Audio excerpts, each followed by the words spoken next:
بھائی دیکھیے حضور نے فرمایا المجالس بالامانات، مجلس سے امانتیں ہوتی ہیں. میری بات سمجھ آ جائے دل میں اترے مان لو، نہ سمجھ آئے تو چھوڑ دو، لیکن مجھے برا نہیں کہنا، شکایت نہیں کرنی. یہ تو ٹھیک ہے نا؟ میں اپنی بات لازم تو نہیں کر رہا ہوں.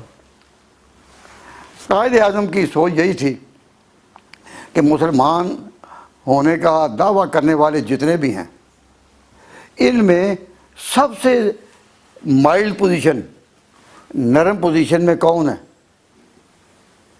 جن میں دوسروں کے لیے پذیرائی کے نقطے موجود ہیں.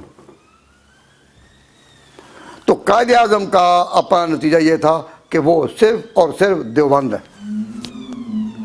دیوبند کی تعلیم ایسی ہے کہ جس کو کہا جا سکتا ہے کہ نقطہ معتدل، کہ جس نقطہ جو معتدل ہے اس میں دوسروں کو پذیرائی، ان کو بھی ساتھ لے سکنا، ان کو بھی ساتھ لے سکنا، ان کو بھی ساتھ لے، صرف ایک ہی نقطہ عروج ہے ہندوستان میں کہ جس میں دوسروں کے لیے دامن وسیع ہے.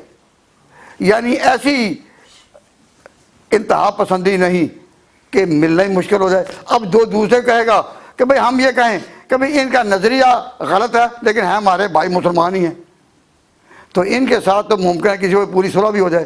لیکن جب یہ کہہ دیا گیا ان سے سلام حرام، ان سے کلام حرام، ہر بات ہی حرام، تو یہ ایسا عقیدہ بھی حرام ہو. بھائی بات سمجھے؟ تو معتدل نقطہ کہاں ہوتا ہے؟ جہاں دوسروں کے لیے پذیرائی کی گنجائش ہو.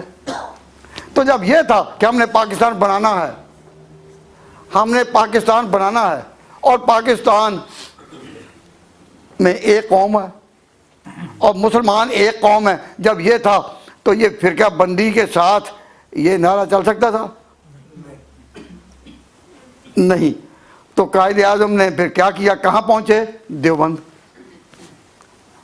دیوبند میں ایک بہت بڑے محدث تھے، آپ نے نام سنا ہوگا، شیخ الاسلام علامہ شبیر احمد عثمانی. ان کو ساتھ لیا اور پھر مسلم لیگ کی تحریک میں اتنا جوش آیا، مسلم لیگ کی تحریک میں تازہ خون بھر دیا. آپ کو پتہ نہیں جس وقت پاکستان بنا تو ہندوستان میں ایک صوبہ جس کو کہتے تھے شمال مغربی سرحدی صوبہ، ہاں، جس کو آپ صوبہ سرحد کہتے تھے، اس صوبے میں حکومت کن کی تھی؟ اس میں حکومت تھی خان براد عبدالغفار خان اور ان کے بھائی، ان لوگوں کی حکومت تھی، اور یہ کانگریس میں تھے. اور پاکستان کے اس مغربی طرف میں اگر ایک پورا صوبہ ہی انڈیا لے جائے تو پاکستان کسی صورت میں بھی بن سکتا تھا؟ نہیں. تو اس وقت یہ فیصلہ ہوا کہ جب تک افغانستان کے عوام اب نیا فیصلہ نہ دیں کہ وہ کانگریس کے ساتھ رہیں گے یا پاکستان کے ساتھ، اس وقت تک تحریک پاکستان کو روک دو. تو شیخ الاسلام مولانا شبیر احمد عثمانی انہوں نے کہا کہ میں چلتا ہوں. ان کے ہزاروں شاگرد دیوبند کے پڑھے ہوئے وہاں تھے. انہوں نے ریفرینڈم جیتا اور پاکستان والوں کو، مسلم لیگ کو مبارکباد دی کہ ہم نے ریفرینڈم جیت لیا.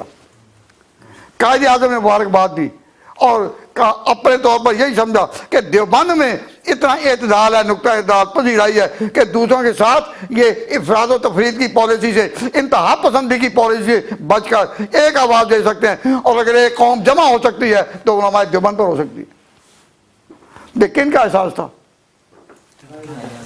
قائد اعظم کا. تو ریفرینڈم جیتا یہاں کا مولانا شبیر احمد عثمانی نے، اور بنگال میں سرٹ کا علاقہ جو تھا وہ بھی جیتا زیر باز تھا، اور سرٹ کا بھی جو تھا ریفرینڈم وہ جیتا محدث الاثر مولانا ظفر احمد عثمانی نے. علماء دیوبند نے یہاں بھی وہاں بھی ریفرینڈم جیت کر عملی طور پر قربانی دے کر اور عملی طور پر اس کے ثمرات دکھا کر بتا دیا کہ پاکستان بنے گا بنے گا بنے گا، اور ایک قوم کا بنے گا. اس میں وہ آواز نہیں ہوگی، اس کے پیچھے نماز جائز نہیں ہے.